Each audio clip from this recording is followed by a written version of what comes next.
Pour l'avocat Thierry Hillouz, même les monstres méritent d'être défendus. Thierry Hillouz est l'invité du Grand Angle ce samedi.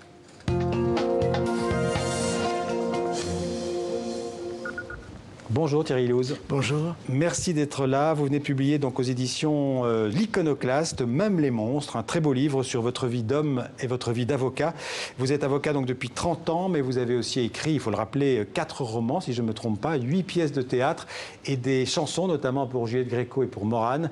Vous êtes né en Algérie, un pays que vous l'écrivez, qu'on a quitté pour moi en 62, au moment de l'indépendance. Vous avez passé votre enfance en Picardie, dans une cité de rapatriés, comme on disait à l'époque.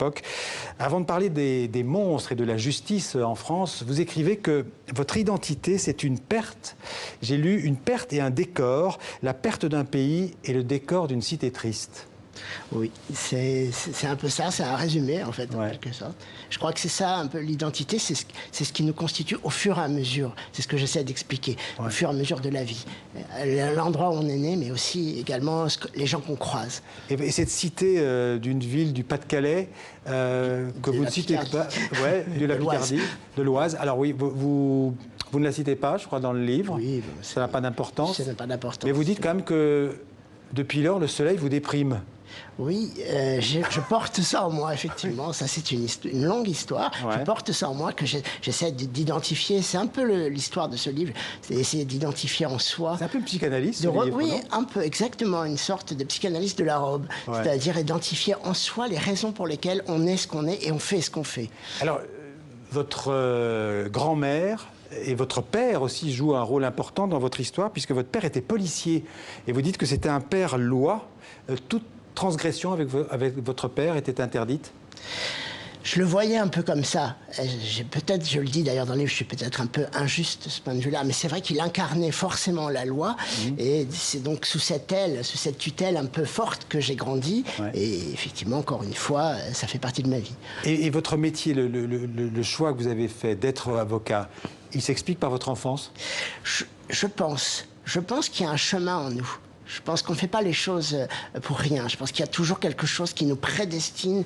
Le mot, c'est même plus fort que ça. Il y a quelque chose qui nous conduit à ce qu'on va faire, à ce qu'on décide de faire. Ouais. Tout le monde, Thierry Hillouz, sans exception, mérite d'être défendu. Oui, ça, je le crois profondément. C'est une conviction, c'est pas seulement une conviction intellectuelle, c'est quelque chose que j'ai éprouvé dans ma chair, si j'ose dire, et par mon expérience d'avocat.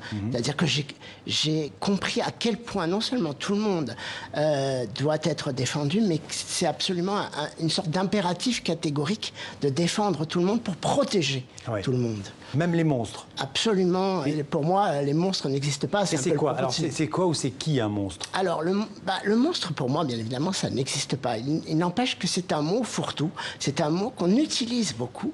Et effectivement, souvent, c'est un raccourci un peu terrible pour essayer, pour justement ne pas comprendre. Enfermer quelqu'un dans une étiquette qui permet surtout de ne pas avoir affaire à lui, de ne pas essayer de comprendre qui il est et peut-être que de s'en protéger et de s'en défendre et de dire surtout qu'il ne nous ressemble pas, il n'est pas ce que nous sommes. Le monstre, c'est l'autre. Le monstre, c'est l'autre absolu, c'est l'autre idéal, en quelque sorte. Alors, dans votre longue carrière, 30 ans de métier d'avocat, vous avez défendu des monstres?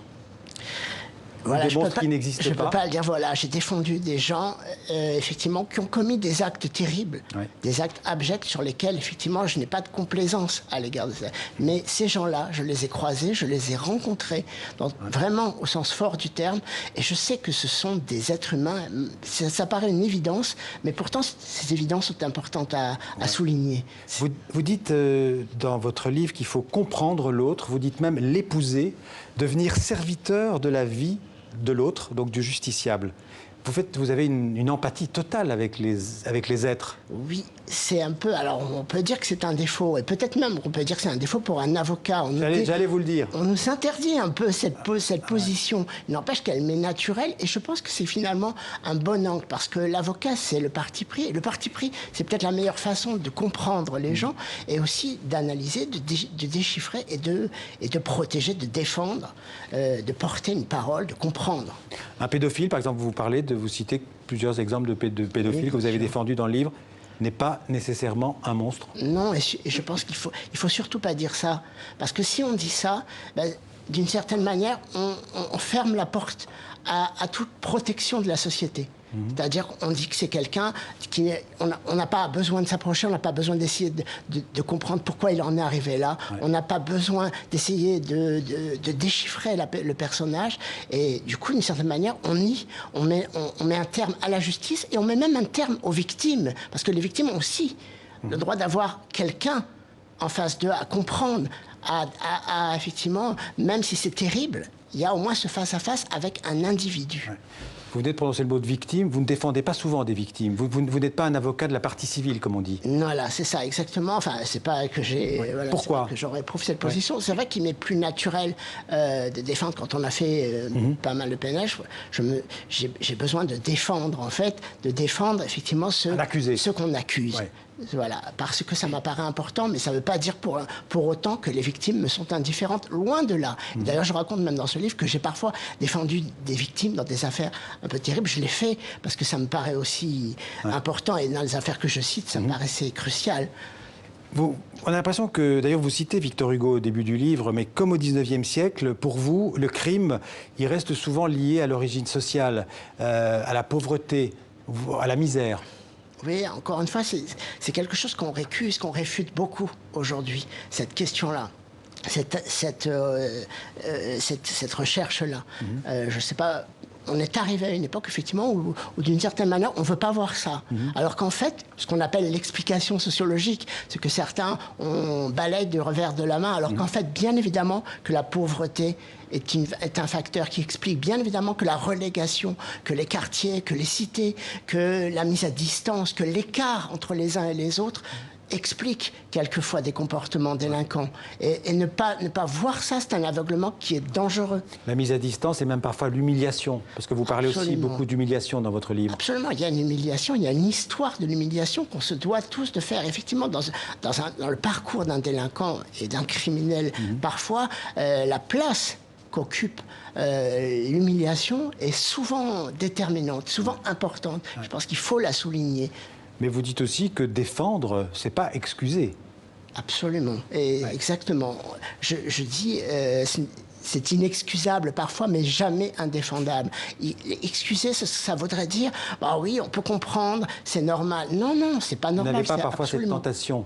Pardon ? Vous n'avez pas parfois cette tentation d'excuser? Non, je ne veux pas excuser, je veux défendre. Je veux simplement comprendre, défendre, et effectivement arriver à ce que finalement la personne qui est jugée soit jugée avec tous les éléments qui permettent de la juger comme un homme.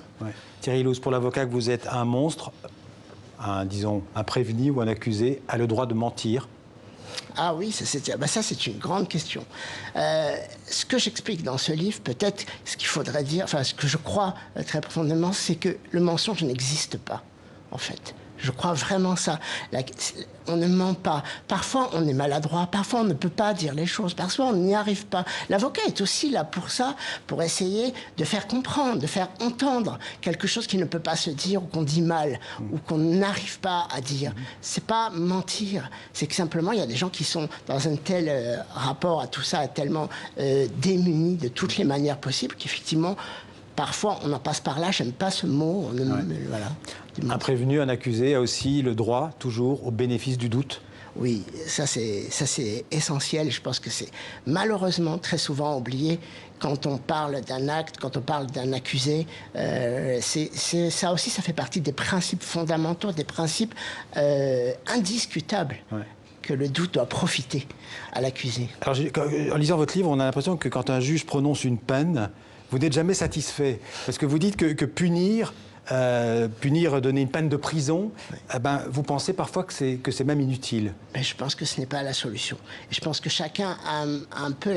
peut comprendre cela, parce qu'effectivement, on va assez vite, et la prison, c'est quelque chose, notamment, la prison, c'est un châtiment qui est très populaire d'une certaine manière, parce qu'on a l'impression que ça réunit toutes les composantes du châtiment, à la fois, effectivement, une forme de sadisme social, c'est-à-dire qu'il paye, mais c'est pas ça, la prison, la peine. La peine, ça doit servir à se réinsérer et à protéger la société. Et du coup, la prison, chacun sait que c'est pas une solution, parce que ça conduit pas à ça. Ça conduit au contraire parfois à la répétition de l'infraction. Vous qui côtoyez la justice française, entre guillemets, au quotidien, comment vous la jugez en 2018? Qu'est-ce qui lui manque en priorité?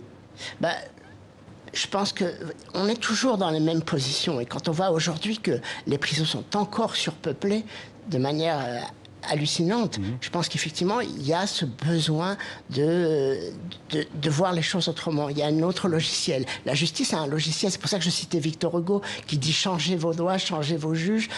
On en est toujours au même point. D'une certaine manière, on n'arrive pas à destituer tous les grands éléments, à savoir le châtiment majeur, l'accusé, le monstre. Enfin voilà, on est dans des schémas, dans des caricatures qui finalement existent encore, y compris dans les prétoires, quand on va un peu vite. Vous n'avez pas trop non plus le rôle joué par les médias dans votre livre. Vous dites que souvent les médias transforment la justice en spectacle. Ben, parfois, on a besoin de tous les éléments pour essayer de comprendre. Alors, je sais bien que les médias sont un peu pressés et que l'opinion attend de savoir les choses, mais pour savoir, il faudrait se donner du temps. Donc la justice a besoin de temps. La justice a besoin de temps et d'éléments précis, de comprendre, de détailler quelque chose du dossier, et on va trop vite.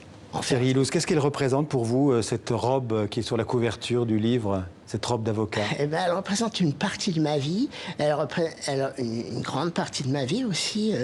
C'est un peu l'uniforme de Batman aussi? Voilà, c'est ce que je dis, en plaisantant un peu, mais c'est un peu ça, c'est-à-dire que ma nature dans la vie est plutôt une nature timide, réservée. Effectivement, cette robe m'a autorisé souvent quelque chose de l'ordre de la parole, d'une parole parfois forte et parfois, effectivement, c'est le paradoxe du comédien, mais il y a quelque chose dans ce costume qui vous porte. Parce qu'au final, vous n'étiez pas fait vraiment pour être avocat. Non, je crois pas.